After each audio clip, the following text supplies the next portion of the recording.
परमात्मा को भले ही हम देव कहें, महादेव कहें, अधिदेव कहें, जो भी कहें, वो सिर्फ उनके प्रयोग होते हैं, नहीं? जी जी, परमात्मा को अनेक नामों से पुकारते हैं, अनंत नामों से पुकारते हैं। तो उसमें ये भी है, वेद में उसे अनेक गुणवाची नामों से पुकारा गया है, उसकी कोई गणना भी नहीं की जा सकती, नहीं की है किसी ने। आप चाहें तो कर सकते हैं कि चारों वेदों में ईश्वर को किन किन नामों से पुकारा गया है, तो कुल कितने नाम लिए गए हैं ये संभवतः अब तक किसी ने गिना नहीं है। चाहे कर सकते हैं, अच्छा कार्य है, कोई इसकी बात भी नहीं है, किया जा सकता है, पुस्तक सामने है, ठीक है ना। अब कोमल जी का जो प्रश्न है, बेटा क्या प्रश्न था, कुछ बोलो जरा कोमल। जी गुरुजी, मेरा ये प्रश्न था कि मंत्रार्थ में चित्त को एक अव्यय के रूप में बताया गया है, चित्त अर्थात ही, लेकिन जो वीडियो देखा था उसमें चित्त का अर्थ चेतन बताया गया था, तो यहाँ पे उसका सही अर्थ क्या लिया जाए? प्रश्न थोड़ा विस्मृत हो रहा है, आपने चित्त के विषय में जानना चाहा है, तो ये ठीक है। बहुत से शब्द ऐसे आते हैं तो हम अनेक रूपों में उपयोग कर सकते हैं। चित्त धातु होती है, ये सत्य है। चित्त धातु का अर्थ चेतन होना। इसी चित्त धातु से चित्त बनता है। शरीर तो जड़ है, उसमें जो कुछ चेतन है उसी को चित्त कहते हैं। इसी से चेतना शब्द बना है, इसी से चेतन शब्द बना है, इसी चित्त धातु से। चित्त धातु से हम उस शब्द को, अर्थ को ग्रहण करना चाहें, ये भी ठीक है, इसे नकारा तो नहीं जा सकता। परंतु यहाँ पर जो चित्त को अव्यय के रूप में लिया गया है, अव्यय होता है, ये भी एक सत्य है, इसे भी नकारा नहीं जा सकता। अब बात वही है जो अनुरक्त आप लोग बता रहे हैं।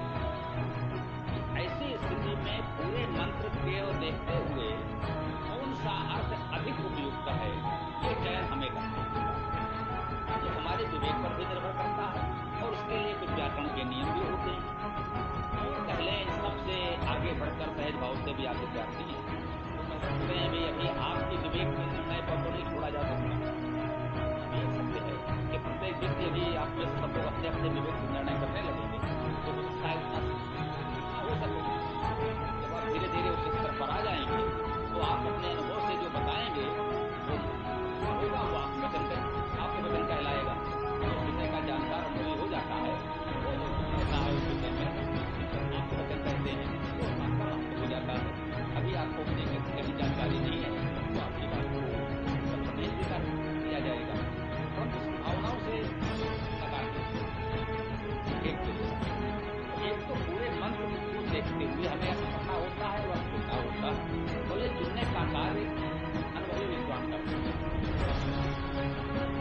हमने कहा कि व्याकरण के नियम निरुक्त का सहयोग लेते हैं और सबसे आगे बढ़कर जिसका उपयोग आप भी कर सकते हैं। नए पुराने का भेद नहीं है। हमने कहा पूर्वे भी ऋषि में आया था, पहले के ऋषि हैं और जो नूतन प्रवेशित विद्यार्थी हैं, ये सुविधा सबके लिए समान है। वो ये है कि हम लोगों से पहले जिन बड़े बड़े विद्वानों ने वेदार्थ किया है, उसमें निरुक्त भी है, उसमें विद्वानों के वेद भाष्य भी हैं, जिसमें हम लोग महर्दयानंद सरस्वती जी और उनके अनुयायियों के वेद भाष्य को प्रमुखता देते हैं। ये हम निवेदन करते हैं कि अन्य भाष्यकारों को हम नकारते नहीं हैं, मानते हैं कि दयानंद जी ने पुराने वेद भाष्यकारों के भाष्य को देखा और जो पहले से उपलब्ध था तो उन्होंने जो किया उससे कुछ अच्छा ही करने का प्रयास किया। स्वाभाविक है हम आप आगे जो प्रयास करेंगे उससे भी कुछ अच्छा करने का प्रयास करेंगे और ये प्रक्रिया चलती रहेगी। तो जो पहले के लोगों ने किया है उनके कार्य का अनुभव का हम लाभ उठाएंगे, क्योंकि स्वाभाविक है वो हमसे अधिक विद्वान थे, उन्होंने वेद भाष्य किया है। तो यहाँ पर हम ये देखते हैं कि अन्य भाष्यकारों ने क्या किया है, व्याकरण क्या कहता है और पूरे मंत्र के आशय में कौन सा अर्थ लेना उपयुक्त होता है। ये प्रमुख आधार हैं ये तय करने के कि जहां पर इस प्रकार से अनेक अर्थों की संभावना दिखती हो तो कौन सा अर्थ ग्रहण किया जाए, है ना। ये बात इस शब्द के लिए भी सत्य है और ऐसे अनेक शब्द के लिए सत्य है। आपको प्रत्येक मंत्र में ऐसे 1-2 शब्द मिल सकते हैं, कोई बड़ी बात नहीं है। यहाँ पर चित्त में ता हलंत भी है, वो विशुद्ध धातु है। तो क्यों कहे कि अब यदि आप हमें कुछ मानते हैं, तो अब मेरा मन यही कहता है कि यहाँ पर चित्त अव्यय ही है, यहाँ पर उस चेतना के चित्त धातु का अर्थ वो नहीं दे रहा। संभवतः अन्य भाष्यकारों ने भी इसको अव्यय के रूप में ही ग्रहण किया है इस मंत्र में, तो हम उसको मानते हैं। तो अन्य भाष्यकारों का किया हुआ है, उसको भी हम विनम्रता से स्वीकार करते हैं। और कहीं ना कहीं मुझे भी अब यही अनुभव हो रहा है कि ये जिस रूप में जैसे ये प्रयोग हुआ है, अव्यय के रूप में इसको स्वीकार करना अधिक उचित है। तो बिल्कुल कहते हैं कि सबको अधिकार है, कल आप उससे अच्छा भी कर सकते हैं, उससे अलग भी कर सकते हैं, सब स्वागत योग्य है, बराबर कह रहे हैं आप। ठीक है बेटा? जी गुरुजी। बात हो गई। तो बताएं, अन्य लोगों की कोई बात हो, इस तरह का कोई प्रश्न हो तो उससे चर्चा करें।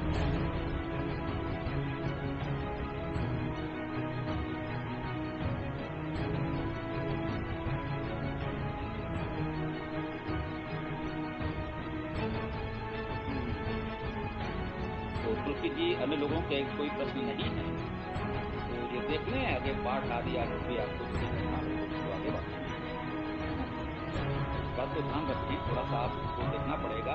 जैसे जब हम लोग प्रश्न आमंत्रित करते हैं तो कोई प्रश्न नहीं आता, और समय पूरा होने के बाद जब हम लोग सोचते हैं समेटा जाए, तब प्रश्न आने लगेंगे तो ये थोड़ा लगता है, तो उसको आपस में मित्रों को समझाने के लिए प्रारंभ में हम प्रश्न आमंत्रित कर रहे हैं, जो भी प्रश्न करता है उसको हम बहुत अच्छी तरह समझाने का प्रयास करते हैं अपनी क्षमता पर जो भी जिससे हो पाता है।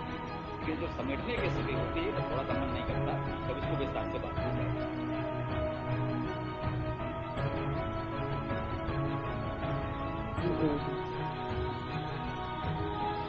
विदुषी जी, आप बात करना चाहें तो कर सकते हैं। उसमें प्रश्न आने होंगे जो आगे बोल रहे हैं। सीताराम स्वामी जी, इसमें दक्षिण शब्द आया है, तो इसका क्या अर्थ है? जैसे दक्ष का जी हाँ जी, दक्ष शब्द कहते हैं भाई, वो इस कार्य में दक्ष है, ये तो आपका बहुत परिचित शब्द है, इसमें कोई बहुत अधिक माथापच्ची करने की आवश्यकता ही नहीं है।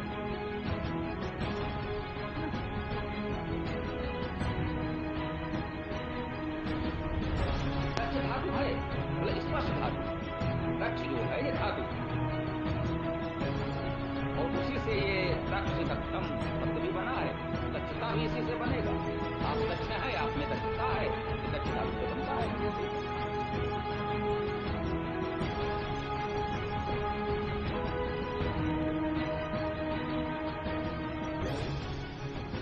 प्रणाम गुरुदेव। मंत्र पाठ कर रही हूँ मैं, तो पूरे का करूँ चित्त का या फिर उसी मंत्र का? तो बताओ भाई क्या करना है। अभी तो इसी मंत्र का कर लीजिए, क्योंकि फिर अब करेंगे उसका तो पूरा समय हो जाएगा तो उसका तो फिर अन्य साथी को प्रश्न होंगे तो अंत में करके उसका समापन कर देंगे। ठीक।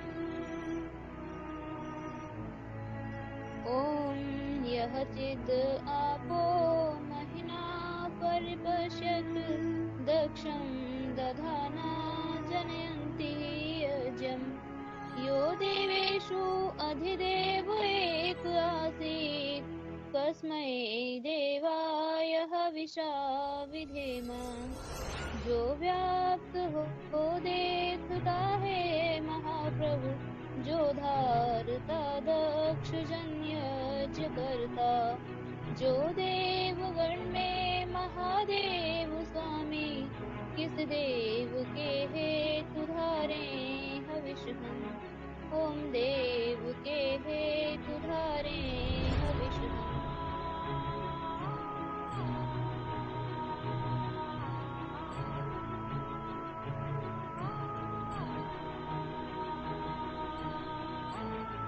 जी, तो साथियों की कोई, हाँ जी, मैं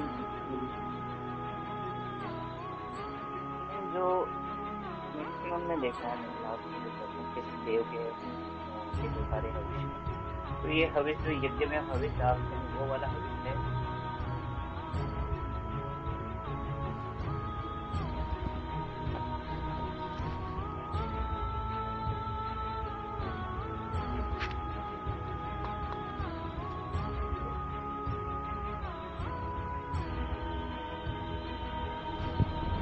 से आप आज ही जुड़े हैं क्या?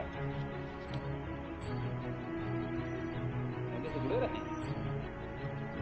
तो इस पद का अर्थ जो सभी मंत्रों में आ रहा है, तस्मै देवाय हविषाभिः, तो ये अर्थ तो हम लोग करते आ रहे हैं, है ना, और सबका अर्थ हम लोग कर रहे हैं। तो ये आपने देखा होगा, फिर भी हम आपको पुनः बताते हैं। हविषा शब्द का अर्थ एक बात ये है, एक मंत्र में एक टेक है, स्थायी है, तस्मै देवाय हविषाभिः, देव के हेतु धारे हविष, उन देव के हेतु धारे हविष, आपका शब्द है वो हविषा। हविषा शब्द भू धातु से बनेगा। भू धातु का अर्थ है भू दाने, दाना दाने, अर्थात भू धातु का अर्थ होता है दान करना और आदान करना। कुछ आप दान करते हैं, आदान प्रदान करते हैं, वो हविष धातु से ही हविष बना।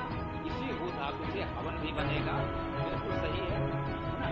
इसी भू धातु से हवन बनेगा, इसी भू धातु से होता बनेगा। होता का अर्थ हुआ हवन करने वाला, धातु का अर्थ क्या हुआ? दान करना, आदान प्रदान करना। हवन शब्द का क्या अर्थ हुआ? दान और आदान प्रदान। होता का अर्थ हुआ दान और आदान प्रदान करने वाला, करने वाला। तो यहाँ हविषा का अर्थ है हविष के द्वारा। हवि अर्थात उस हवन की विषय वस्तु सामग्री क्या है, मतलब जो हमें दान करना है, जिसका भी आदान प्रदान करना है, वो वस्तु है, विचार है, जानकारी है, कुछ भी ये सामग्री है, ये आपने कहा, इस सामग्री को हविष कहते हैं। का हमें दान करना है और आपके साथ आदान प्रदान करना है। ये हम लोग जो कर रहे हैं कक्षा, ये क्या है? ये हवन है। हम लोग अपने विचारों का, अपनी जानकारी का आदान प्रदान कर रहे हैं।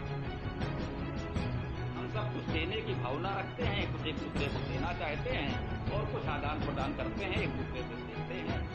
यही हविष और यही हवन है। और बताएं, बात समझ में आई? जब कुछ और कहना हो तो मैं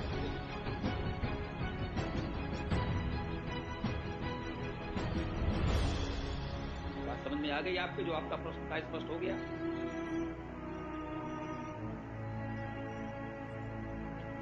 चलिए आगे बढ़िए। गुरु जी, इसमें भावार्थ में लिखा है यज को उत्पन्न करने वाला है, मतलब यज मतलब क्या? यज मतलब क्या? यज का अर्थ देव पूजा, संगत का दान। यज जब हम कहते हैं उसमें ये तीन बातें सम्मिलित हो जाती है। जैसे भी हविष इन्होंने कहा तो हमने बताया भू धातु से यजन है, वो यज धातु से देव पूजा, संगत ग्रहण दान, उसको उत्पन्न करने वाला है। हम जहाँ हों वहाँ ऐसा करते रहें, इस यजन को उत्पन्न करते रहें। देव पूजा अर्थात विद्वानों का सेवा सत्कार, सहायता करें, संगत करें, एक दूसरे के साथ मिलकर रहें, आपस में विवाद विद्वेष न हो, और अच्छे कार्य के लिए अपने साधन, समय, प्रतिभा, ऊर्जा जो भी संभव है एक अंश में लगाते रहें, काम करते रहें। क्या हमारा ये बातों पर चर्चा तो हम लोग करते आ ही रहे हैं। तो हमने आपको स्मरण किया था तो आपको इसके लिए हम हट गए थे। मैंने यही बताया था, जब ये समय आपने प्रश्न किया, हमने पूरी तरह से बात कर ली, तो कहा था कि समय समाप्त होने के बाद अंत में जैसे आपने जैसे प्रश्न किया, हो सकता है आप संतुष्ट न हो पाए, कि मैंने यही बताया कि मैंने अनुभव किया है कि एक सीमा के बाद फिर हमें लगता है कि उसको समय आ जाए। ये सीमाएं हैं, समय से आएंगे तो बात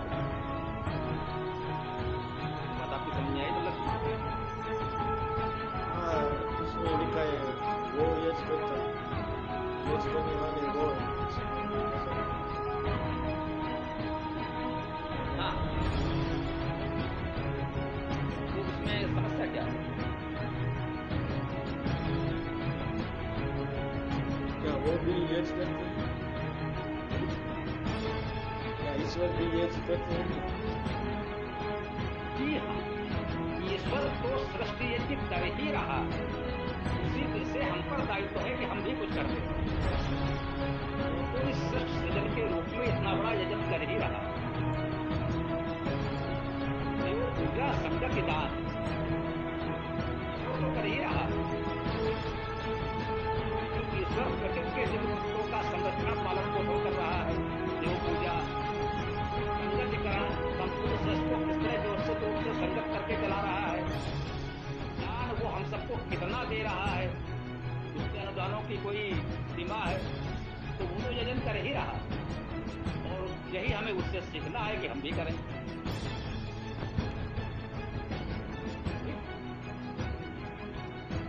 तो भाई ठीक है, हाँ समझ आ गया।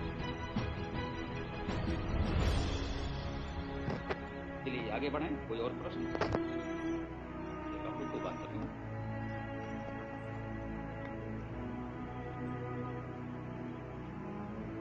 हाँ, प्रश्न हो तो फिर आगे पुलकित जी देखें क्या हो सकता है। किसी को पाठ करना है तो कर लें। समापन की ओर बढ़ सकते हैं किसी भी समय। जब प्रश्न समाप्त हो जाएंगे तो समापन की ओर बढ़ सकते हैं। ये प्रश्न किया जा सकता है, ये समय है थोड़ा सा।